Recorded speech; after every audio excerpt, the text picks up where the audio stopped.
আসসালামু আলাইকুম। কেমন আছেন সবাই? আশা করি সবাই ভালো আছেন, সুস্থ আছেন। তো আল্লাহর রহমতে আমরাও ভালো আছি। চলে আসলাম নতুন আর একটা দিনে নতুন আর একটা ভিডিও নিয়ে। তো আজকের ভিডিওটা আমি দুপুরের রান্না থেকেই শুরু করলাম। তো আজকে রান্না করব কচুরমুখী দিয়ে, বেগুন দিয়ে, মাছ দিয়ে। কে কে আমার মতো কচুরমুখী বেগুন দিয়ে মাছ দিয়ে রান্না করেন অবশ্যই কমেন্টে জানাবেন, তাহলে অনেক খুশি হব। তো আমি কচুরমুখীটা আগে ভাপ দিয়ে নিলাম, নিয়ে এখন আমি মাছটা ভালোভাবে ভেজে নেব। তো মাছ ভাজি করতে করতে আপনাদের সাথে কিছু কথা শেয়ার করি।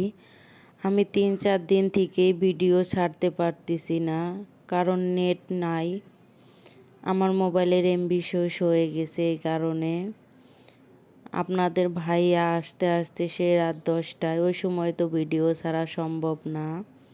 তো কাল পরশু আমি অবশ্যই ভিডিও ছাড়ার চেষ্টা করব। তো আশা করি সবাই বুঝবেন আমার বিষয়টা। তো ভাবছি বাসার পাশে একটা ওয়াইফাই লাইন আছে, সেখান থেকে লাইন নিব। তো শুক্রবারে উনিও চাকরি করে, শুক্রবারে বাসায় থাকে। তো ভাবছি শুক্রবারে আমি লাইনটা নিব। তো লাইনটা নিলে আমি প্রত্যেক দিনই সময় মতো ভিডিও দিতে পারবো। তো এইভাবেই আশা করি সবাই বুঝতে পারছেন আমার বিষয়টা। তো মশলাটা ভালোভাবে কষিয়ে নিছি, নিয়ে এখানে আমি কচুরমুখী দিয়ে দিলাম। দিয়ে আমি বেগুনটাই সাথে দিয়ে কষিয়ে নেব, কারণ কচুরমুখীটা তো আগে থেকেই ভাপ দেওয়া আছে, ওটা তো পড়ায় সিদ্ধ হয়েই আসছে।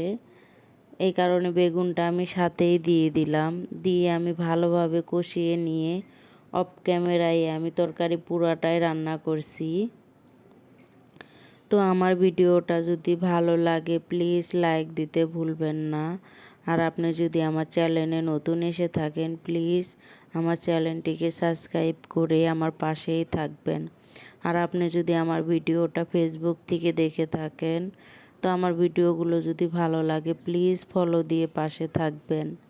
আর আপনারা যারা এই কাজটা করছেন আপনাদের জন্য অনেক দোয়া এবং ভালোবাসা রইল। তো কথা বলতে বলতে আমি কিন্তু তরকারিটা রান্না করে নিয়েছি। এখন আমি দুপুরের খাবারটা খাবো, তার সাথে ভিডিওটাও শেষ করব। সবাই ভালো থাকবেন, সুস্থ থাকবেন। দেখা হবে নতুন আর একটা ভিডিওর সাথে। আল্লাহ হাফেজ।